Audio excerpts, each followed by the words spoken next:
Seorang karyawan MRT Jakarta tewas diduga dibunuh saat melakukan jual beli mobil. Korban bernama Disa Dwi Yarto.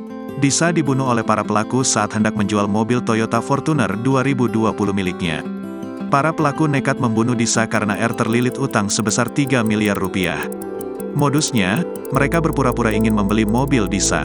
Mereka mengajak korban untuk melakukan cash on delivery.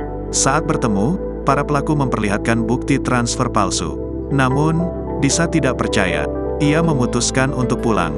Para pelaku yang saat itu mengantarkan korban pulang langsung mengeksekusinya di dalam mobil. Mayatnya kemudian dibuang ke aliran Kanal Banjir Timur, Cakung Barat, Cakung, Jakarta Timur. Warga lalu menemukan tubuh Disa dalam keadaan mengapung di antara eceng gondok dan tumpukan sampah, Jumat, tanggal 10 November tahun 2023, pagi. Kini pembunuh pegawai MRT Jakarta saat COD mobil itu pun akhirnya ditangkap polisi. 4 orang telah ditetapkan tersangka, 3 orang sudah ditangkap dan 1 orang masih buron. Adapun 3 orang yang telah ditangkap dan ditetapkan tersangka oleh polisi adalah R, IS dan JS.